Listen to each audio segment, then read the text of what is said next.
आखिर खातेगांव विधानसभा में एक के बाद एक ऐसी तस्वीरें सामने आ रही है जिससे सरकारी पोल खोलना लाजमी है। ये कैसा विकास है? एक और जहां प्रदेश में भाजपा सरकार विकास पर्व मना रही है, वहीं दूसरी तरफ देश में स्मार्ट सिटी के सपने सजाए जा रहे हैं। जहां आजादी के 76 वर्ष बीत जाने के बाद भी मध्य प्रदेश में देवास जिले की खातेगांव विधानसभा के दूरस्थ ग्रामीण अंचलों में आदिवासी गांव से जो तस्वीरें सामने आई है, वह तस्वीर मानव जाति के सिर पर शर्मसार करने वाली है, साथ ही रोंगटे खड़े कर देने वाली है। बता दें कि पहली तस्वीर पटरानी ग्राम पंचायत के बिखनी खुर्द से सामने आई, जहां ग्राम पंचायत मुख्यालय पटरानी तक पहुंचने के लिए कोई पक्का रास्ता नहीं है। कच्चे रास्ते से खेतों की पगडंडियों से होकर जामनेर नदी के तेज बहाव में गर्भवती महिला सुनीता बाई को उसका पति अमर सिंह गोदी में उठाकर अपने रिश्तेदार के साथ तेज बहाव में बह रही जामनेर नदी पार करा रहा है। नदी पार करते ही रास्ते में डिलीवरी होने पर महिला सुनीता बाई के परिजन और सहयोगी बरसाती तान कर डिलीवरी कराते नजर आए। हमारे ये बारिश होती है, उनाला में तो ठीक है, लेकिन जिस वजह से निकल जाता हम। और ये बारिश के टाइम पे मतलब कि इतना दिक्कत हमारे पास नहीं का, ये रोड भी नहीं ढंग से नहीं है। और जैसे कि बीमार लोग होते हैं तो इसमें हमको बहुत दिक्कत पड़ती है कि ले जाने की न कहीं गाड़ी आती है, ट्रैक्टर आता है, इतना खप जाता है। तो हम झोली बना के मतलब कि लकड़ से बांध के हम ले जाते कहीं पलासी में, पलासी ले जाके फिर हम तो मतलब कि कहीं जीप करता नहीं ट्रैक्टर करता, हम उसमें ले जाके फिर हमको कहीं करता। और अभी कल परसों हमने ये शनिवार को दिन तो सरपंच से बोला मैंने कि सरपंच साहब मतलब कि यार कि मुरम पटक दो, कोई खड्डा गुड्डी में हमको दिक्कत नहीं आएगी। तो यार आगे से काम नहीं आता। तो अब मैंने किया सरपंच साहब मतलब कि इतना तुमने करा तो कम से कम थोड़ा बहुत हमको सुविधा तो कर दो।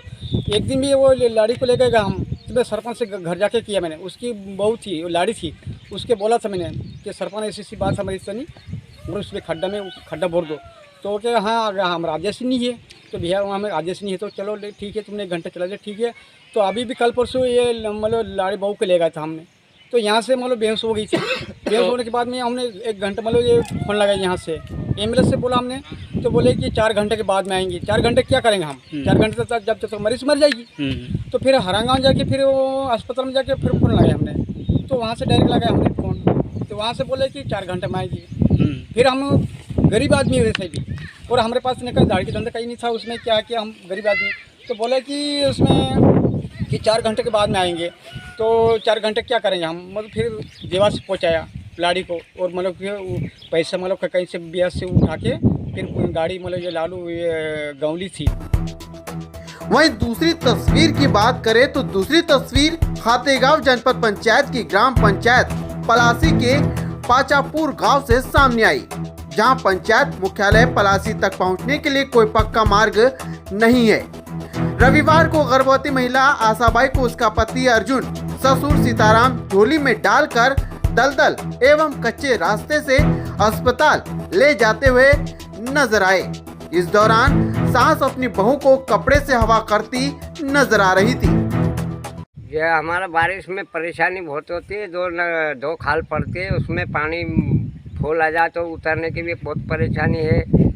और स्कूल वाले छोरी को भी वहाँ पलासी जाने में परेशानी आती है, कीचड़ पड़ता है रास्ते में, और 2 खाल है, उसमें कभी पानी ज़्यादा गिर जाए तो फूल नदी आ जाए तो फिर उतरने की भी परेशानी रहे। तो ये परेशानी है, रोड की परेशानी ज़्यादा हमारे को। तो ऐसी परिस्थिति में गर्भवती महिलाओं को कैसे क्या ले जाना पड़ता है? तो झोली बांध के ले जाओ, लकड़ी में झोली बांध के टांग के ले जाओ उनको, गाड़ी तो कोई जाती नहीं है वहाँ, ये परेशानी है। तो इस संबंध में आपने किसी को बताया, सड़क की मांग रखी किसी के सामने? यही सरपंच से कई बार कह दी, सरपंच तो सुने ही नहीं हमारी। लेकिन इस सब के बावजूद बड़े बड़े मंचों से नेताजी बड़ी बड़ी डींगने हाके से पीछे नहीं हटते। कहते हैं कि खातेगांव में विकास की गंगा बह रही है, लेकिन ये तस्वीर देखकर आप कह सकते हैं कि ये विकास की गंगा है या फिर भ्रष्टाचार की गंगा, क्योंकि इस तरह की तस्वीरें समाज को शर्मसार कर देती है और सोचने पर मजबूर कर देती है कि क्या वाकई में जिस जनप्रतिनिधि को जनता ने चुना है वो जनता के हित में कार्य कर रहा है, या जनता को मौत के मुहाने पर लाकर खड़ा कर दिया। खुदा न खास्ता कल कोई हादसा हो जाए तो फिर इसकी जिम्मेदारी किसकी होगी? क्या कोई नेता इसकी जिम्मेदारी लेगा या एक दूसरे पर आरोप प्रत्यारोप लगाकर गरीब की जिंदगी से खिलवाड़ करते रहेंगे? ये तस्वीरें उन दावों की पोल भी खोलने के लिए काफी है जो मुख्यमंत्री शिवराज सिंह चौहान कहते हैं कि मध्य प्रदेश में विकास की नई दीप ज्योति जला रही हैं। लेकिन आज वही बेटी ज्योति और वही बेटी गंगा में डूबने को मजबूर हैं, वो भी नदी नाले में। विकास के इस भ्रष्टाचार की चरम सीमा छू दी नेताओं ने और कहीं न कहीं आज इसका खामियाजा गरीब जनता को भुगतना पड़ रहा है। न्यूज़ इंडिया TV9 खातेगांव से हर्षित तिवारी की रिपोर्ट।